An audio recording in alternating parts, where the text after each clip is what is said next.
نحمده ونصلي ونسلم على رسوله الكريم اما بعد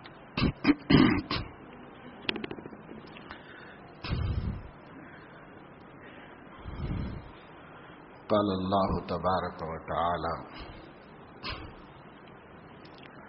يا أيها النبي إنا أرسلناك شاهدا ومبشرا ونذيرا وداعيا إلى الله بإذنه وسراجا منيرا وبشر المؤمنين بأن لهم من الله فضلا كبيرا صدق الله العظيم.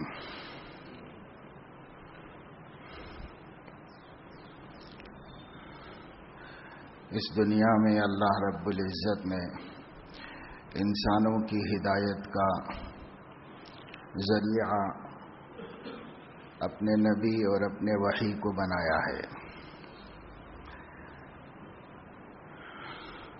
جب سے انسانیت وجود میں آئی ہے تب سے اللہ رب العزت نے انسانوں میں سے کسی انسان کو، کسی بشر کو منتخب فرمایا اور ان کے ذمے اپنے بندوں کی ہدایت کا کام کیا. جیسے یہ کائنات ہے، اس کا ایک مادی اور جسمانی نظام ہے، وہ مسلسل چلتا رہتا ہے اور کوئی شخص یہ سوال نہیں کرتا کہ ستاروں کے چھپنے کے بعد سورج کیوں نکل آیا، رات کے گزرنے کے بعد دن کیوں نمودار ہوا. کوئی شخص یہ سوال نہیں کرتا کہ مختلف چیزیں کھانے کی وجہ سے وہ کھانے خون کیوں بن گئے اور پھر خون سے گوشت اور نسیں کیوں بن گئیں. کوئی شخص یہ سوال نہیں کرتا کہ دریاؤں میں پانی کیوں بہہ رہا ہے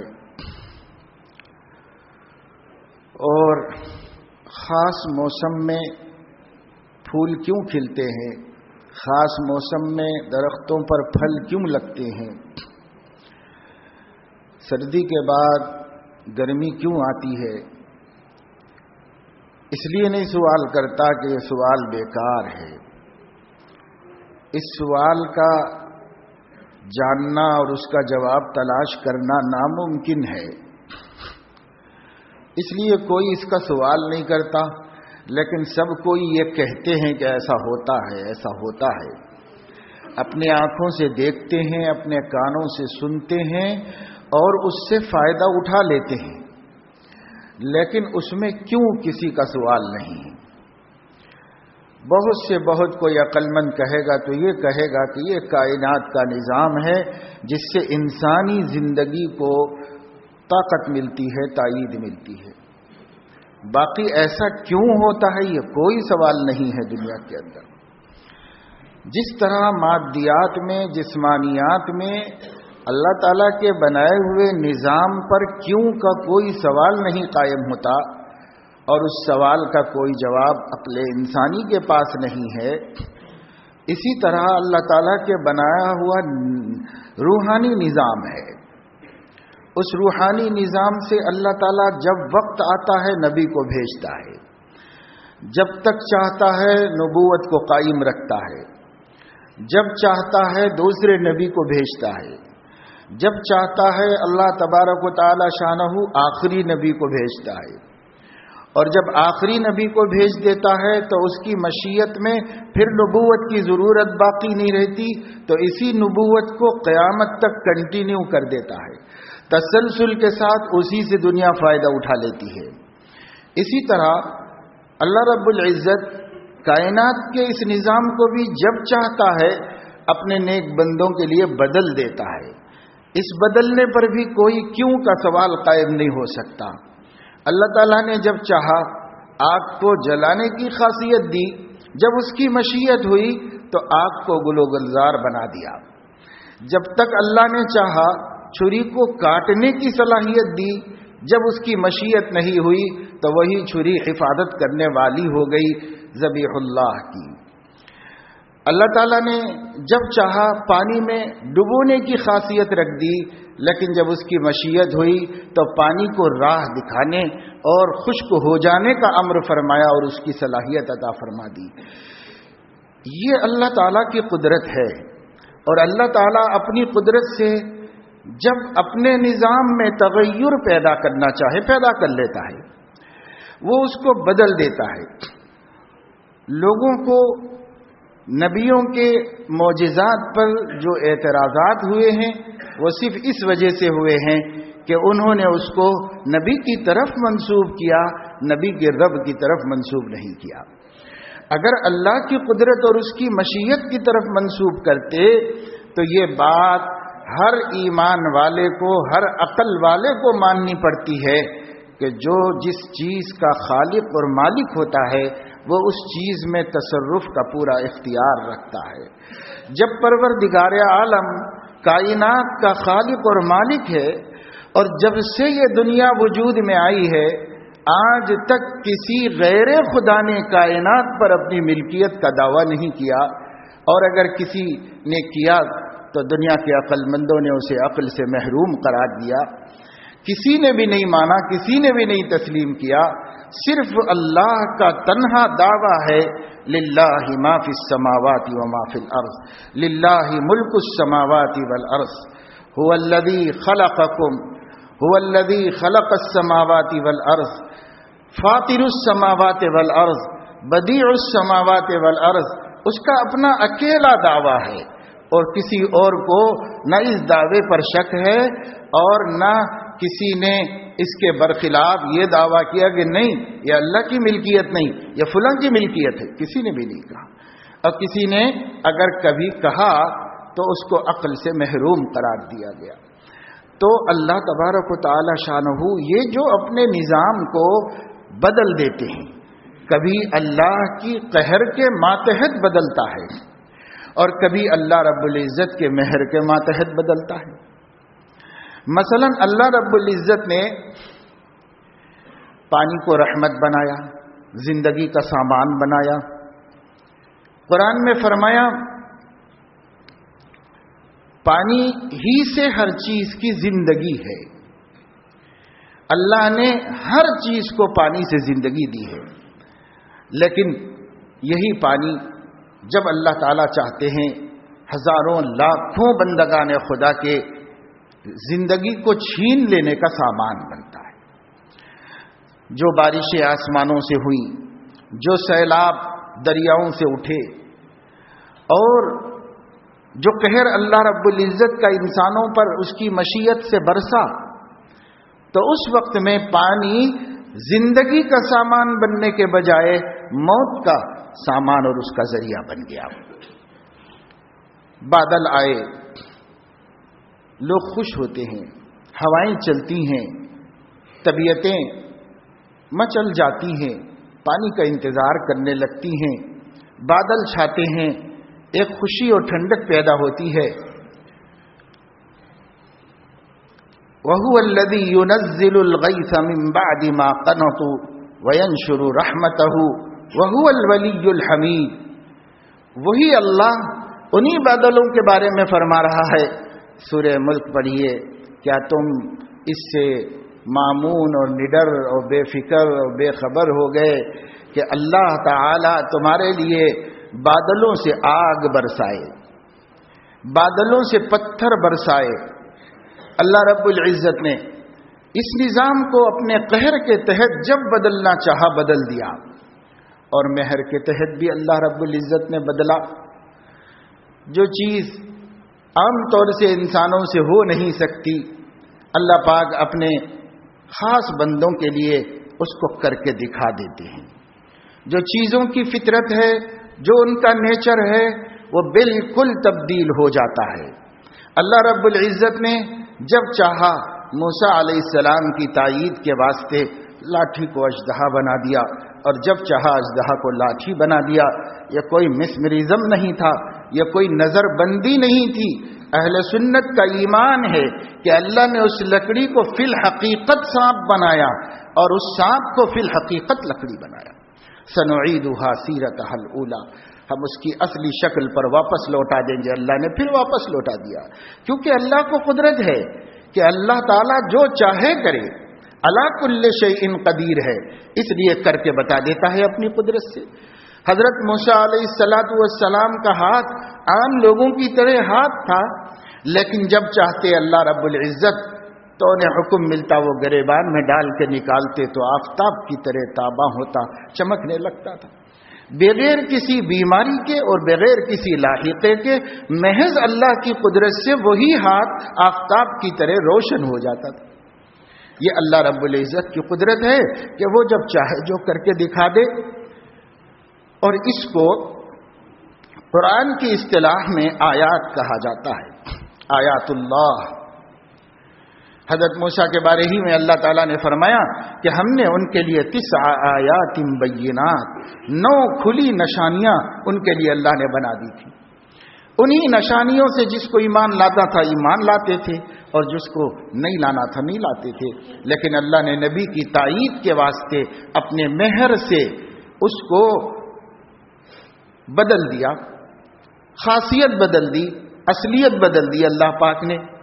اسی طرح اللہ تعالیٰ نے یونس علیہ السلام کو مچھلی کے پیٹ میں زندہ رکھا. اللہ تعالیٰ کی قدرت ہے. مچھلی کا پیٹ ہو یا کسی کا بھی معدہ، اللہ پاک نے اس کو ہضم کر کے اس چیز کو گلا دینے مٹا دینے کے لیے بنایا ہے. نیچر و فطرت تو یہی ہے. اور وہی مچھلی کتنی مچھلیوں کو ہضم کر جاتی اور کتنی غذائیں کھا کر گلا دیتی، لیکن پیغمبر کو اس نے حفاظت سے رکھا اور اس کو نقصان نہیں پہنچایا. مر جانا چاہیے تھا، مرے بھی نہیں. تو اللہ تبارک و تعالی شانہ نے اپنی قدرت کو یہاں دکھایا کہ یہ خاصیت اس کی اپنی فطرت نہیں ہے اور اس پر اس مچھلی کو قدرت بھی نہیں ہے، وہ میری قدرت میں ہے اور میرے حکم کے ماتحت ہے. میں جو چاہوں سو کروں. تو اللہ نے ایسا اپنے نیک بندوں کے لیے بھی کیا، امتوں کے لیے بھی کیا، نبیوں کے لیے تو بہت سے معجزے رکھے. لوگ کہتے ہیں معجزہ کیا ہے؟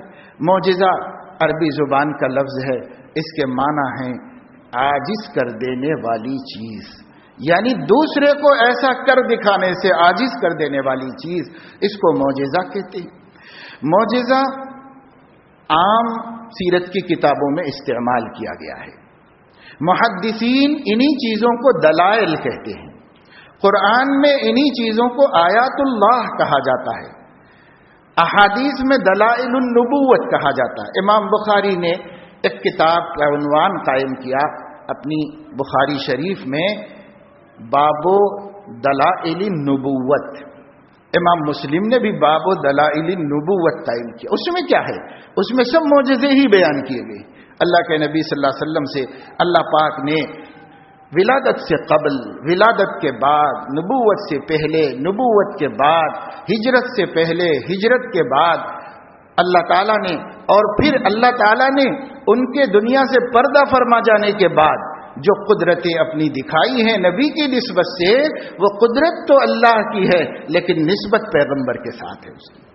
اس لیے پیغمبر کی عزت افزائی کے لیے، پیغمبر کی ہمت کے لیے، پیغمبر کے ماننے والوں کو اطمینان دلانے کے لیے اللہ رب العزت اس کا اظہار کرتے ہیں.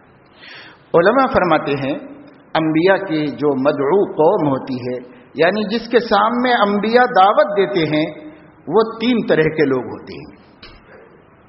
ایک وہ ہوتے ہیں جن کی عقل سلیم ہوتی ہے اور ان کا قلب بھی سلیم ہوتا ہے، یعنی سلامتی اس کے اندر ہوتی ہے، نیچر کے مطابق ہوتے ہیں، پیدائش کے مطابق ہوتے ہیں، اس میں رد و بدل نہیں ہوتا، تغیر نہیں آیا ہوتا.